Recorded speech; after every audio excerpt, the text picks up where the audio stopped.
Hello students, in today's video lesson we are taking another important case of projectile motion. This case is when a projectile is projected on an inclined plane. ठीक है, तो इसके अंदर दो case होंगे. एक बार हम projectile को प्रोजेक्ट करेंगे अप द इंक्लाइंड प्लेन, और नेक्स्ट केस सेकंड के अंदर the same projectile is projected down the inclined plane. ठीक है, तो आज हम इसका फर्स्ट केस डिस्कस करने वाले हैं. देखो, तो फर्स्ट केस के अंदर particle is projected up the inclined plane. एक पार्टिकल को अप द इंक्लाइंड प्लेन आप प्रोजेक्ट कर रहे हो, तो सबसे पहले हम एक इंक्लाइंड प्लेन बना देते हैं. ठीक है, let we draw an inclined plane. तो एक इंक्लाइंड प्लेन को हम लोग यहाँ पे ड्रॉ कर देते हैं. ऐसे हमने क्या बना दिया, एक इंक्लाइंड प्लेन बना दिया. क्लियर है? ओके, इस इंक्लाइंड प्लेन के ऊपर लेट वी से इधर हम लोग एक्स एक्सिस लेके चल रहे हैं. उस पार्टिकल को जो प्रोजेक्ट करेंगे उस पार्टिकल का X axis along the plane ले लिया आपने, वाई एक्सिस ले लिया आपने perpendicular to the plane. Y axis आपने परपेंडिकुलर टू द प्लेन ले लिया. क्लियर है? Okay, let beta be the angle of inclination. Beta आपने एंगल ऑफ इंक्लिनेशन ले लिया यहाँ पे. ठीक है, और let the projectile is projected with an initial velocity u. एक प्रोजेक्टाइल को आपने यू इनिशियल वेलोसिटी से क्या कर दिया है, प्रोजेक्ट कर दिया है. ठीक है, तो let the projectile is projected with an angle with a velocity u by making an angle of alpha degree with the inclined plane. तो ये प्रोजेक्टाइल की इनिशियल वेलोसिटी इंक्लाइंड प्लेन से तो अल्फा डिग्री का एंगल बना रहा है, और आप ये बोलो अगर ग्राउंड से तो ये अल्फा प्लस बीटा डिग्री का एंगल बना रहा है. ठीक है, ओके. जब आप u वेलोसिटी से किसी प्रोजेक्टाइल को एंगुलर प्रोजेक्शन प्रोवाइड करते हो ऑन एन इंक्लाइंड प्लेन, तो प्रोजेक्टाइल एक पैराबोलिक पाथ के अंदर ट्रेवल करता हुआ किसी पी पॉइंट के ऊपर या किसी पॉइंट के ऊपर टच करेगा. लेट जिस पॉइंट के ऊपर ये टच करता है उस पॉइंट को मैंने लेट वी से एल पॉइंट से रिप्रेजेंट कर दिया है. क्लियर है?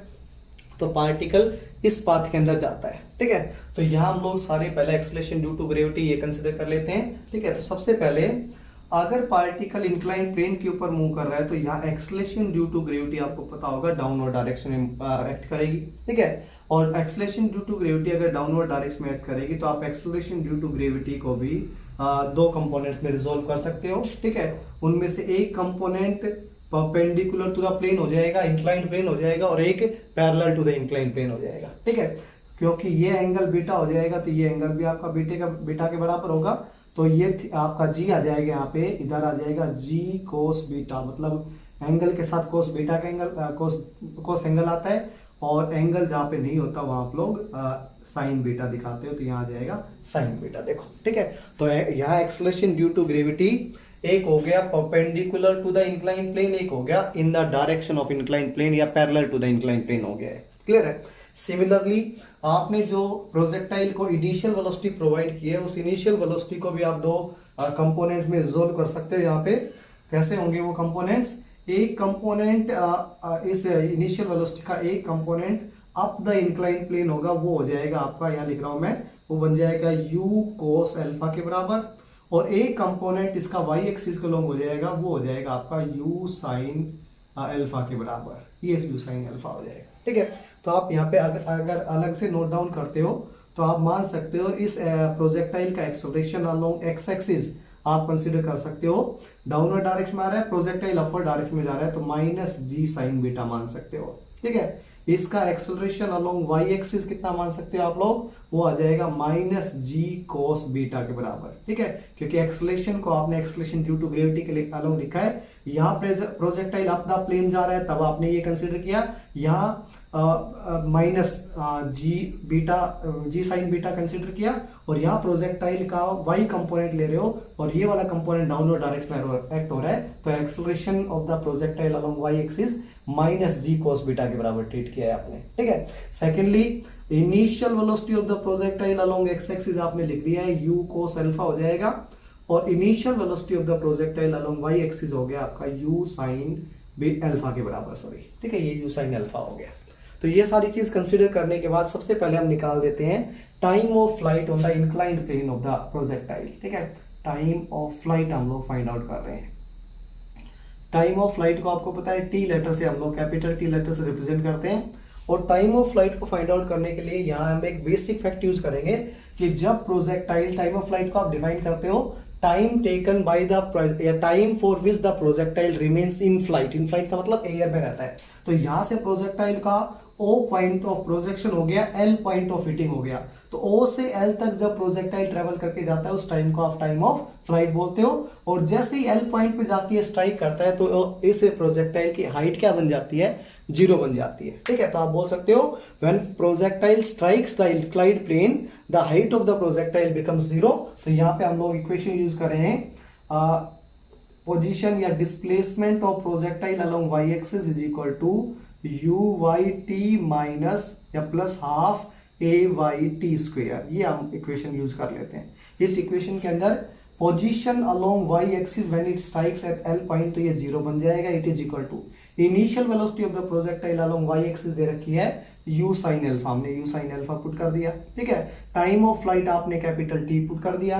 ठीक है, प्लस 1/2 एज इट इज रख दिया आपने। Acceleration along y axis minus हो गया तो इसको यहाँ मैंने नेगेटिव करके अंदर लिख दिया g cos बीटा के बराबर, और g cos बीटा हो गया यहाँ पे, और टाइम ऑफ फ्लाइट का यहाँ पे स्क्वायर हो जाएगा t स्क्वायर के बराबर। ठीक है, तो इसको कैलकुलेट करेंगे तो आपके पास आ गया यहाँ पे u sin alpha t is equal to 1/2 g cos beta t square के बराबर आ गया। ठीक है, one of the time of flight will get cancel, तो टाइम ऑफ फ्लाइट का सिंपल फॉर्मूला आ गया आपके पास।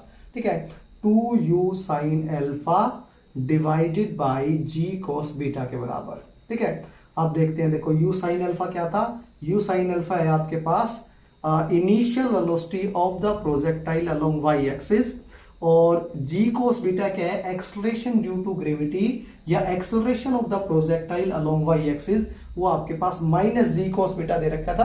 तो आप इसको सिंपली परपेंडिकुलर कंपोनेंट ऑफ क्या बोल सकते हो, परपेंडिकुलर बोल सकते हो, perpendicular component of acceleration due to gravity. ये g cos beta perpendicular component हो गया किसका, एक्सेलरेशन ड्यू टू ग्रेविटी का। ठीक है, तो सिंपली टाइम ऑफ फ्लाइट का फॉर्मूला आ गया आपके पास t is equal to 2u sin alpha divided by g cos beta के बराबर। ऐसे निकाल के दिखाना था आपको टाइम ऑफ फ्लाइट। नेक्स्ट मैं कैलकुलेट करके दिखा रहा हूं मैक्सिमम हाइट। तो नेक्स्ट हम निकाल रहे हैं मैक्सिमम हाइट। तो मैक्सिमम हाइट के लिए देखो क्या यूज कर रहे हैं। ठीक है, मैं एक बार इरेज कर दूंगा एक बार उसको सोल्व करने के बाद, ताकि हम बोर्ड को फुल्ली यूज कर पाए अच्छे से। ठीक है, देखो नेक्स्ट है आपके पास मैक्सिमम हाइट। आपको पता है मैक्सिमम हाइट हम लोग फाइंड आउट करने के लिए y एक्सिस वाली इक्वेशन लगाते हैं। ठीक है, तो मैक्सिमम हाइट को आपने h से रिप्रेजेंट कर दिया है, और यहाँ भी आप y एक्सिस वाली इक्वेशन यूज करोगे।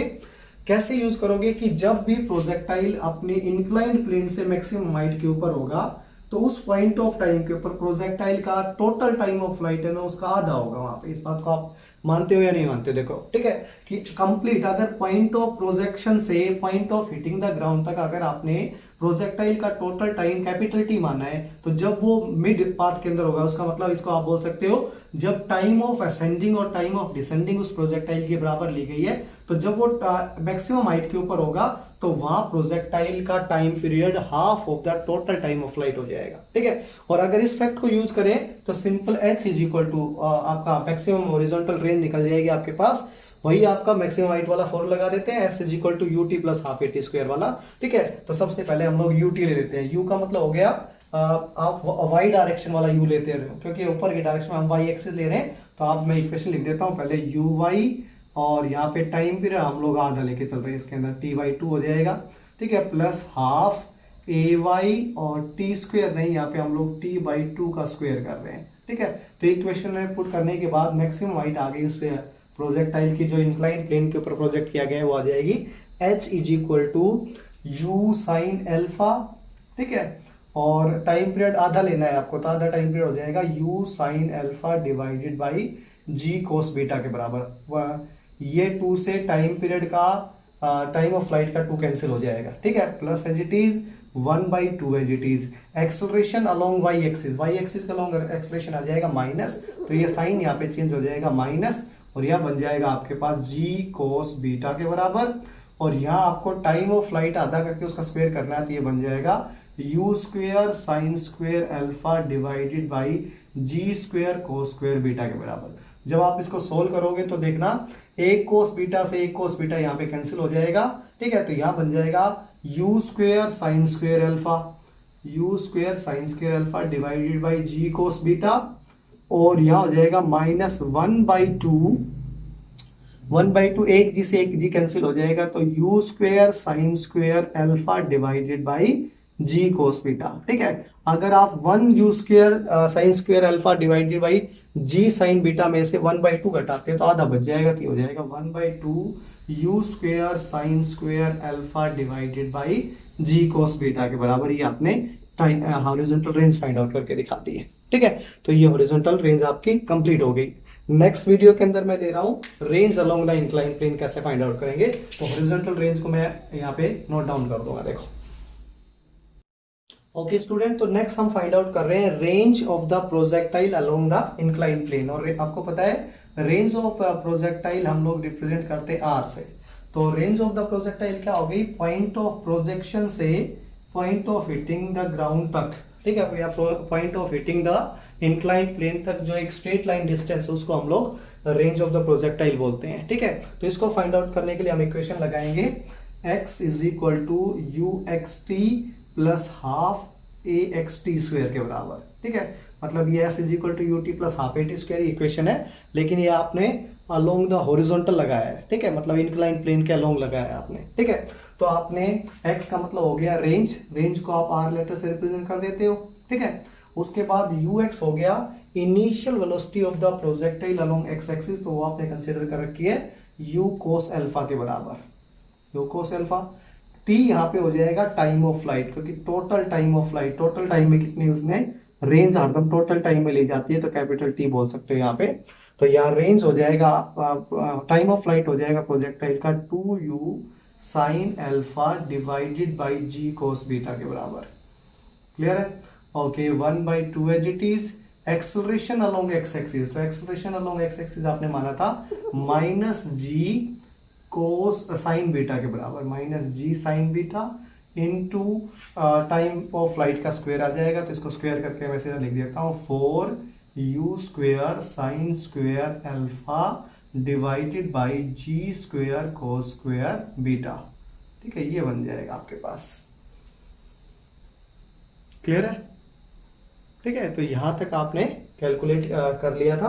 तो आगे कैलकुलेशन करते हैं। देखो, तो ये एज इट इज, इसको हम एज इट इज छोड़ देते हैं, इसको लिख देते हैं 2u square sine alpha cos alpha, इसको मैं लिख देता हूँ 2u square sine alpha cos alpha divided by g cos beta as it is लिख देते हैं हम लोग। इसका denominator as it is minus sign, एक जी से एक जी कैंसिल हो जाएगा।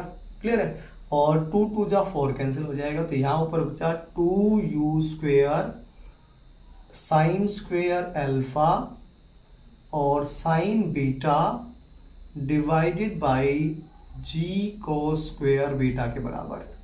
ये बच गया आपको। ठीक है, इसको अगर हम आगे सोल्व करके दिखाएं तो क्या हो जाएगा, सॉल्यूशन के अंदर जी कोस स्क्वेयर बीटा इस पर्टिकुलर चीज का एलसीएम आ जाएगा। ठीक है, इधर जी कोस बीटा है, आपका एलसीएम आया है जी कोस स्क्वायर बीटा, तो एक कोस बीटा इधर मल्टीप्लाई हो जाएगा, तो ये बन जाएगा 2u square as it is sine alpha as it is. ठीक है, साइन अल्फा मैं दोनों से कॉमन ले लेता हूँ, तो साइन अल्फा कॉमन ले लिया, अंदर हो गया cos alpha cos beta. Clear है? Minus sine as it is 2u square sine alpha common ले चुका है, तो अंदर बच गया आपके पास साइन अल्फा साइन बीटा। ये बच गया आपके पास अंदर राइट हैंड साइड के अंदर, मतलब इस वाली साइड के अंदर। ठीक है, तो आपके पास हॉरिजॉन्टल रेंज हो गई आपके पास 2u square as it is sine alpha as it is. ठीक है, आपने ये इक्वेशन लिखी है, या ये जो ब्रैकेट में लिखा हुआ है कोस ए कोस बी माइनस साइन ए साइन बी, तो ये फॉर्मूला होता है कोस ए प्लस बी का, तो कोस अल्फा प्लस क्या हो जाएगा यहाँ पे बीटा हो जाएगा divided by g cos square beta as it is चल रहा है। ये आ जाएगी उस हॉरिजॉन्टल उस प्रोजेक्टाइल की रेंज जो एक इंक्लाइन प्लेन के ऊपर क्या किया गया है, प्रोजेक्ट किया गया है। ठीक है, तो ये इसका फर्स्ट केस था। सेकंड केस हम नेक्स्ट वीडियो के अंदर क्या करेंगे, कंसिडर करेंगे। Thank you very much.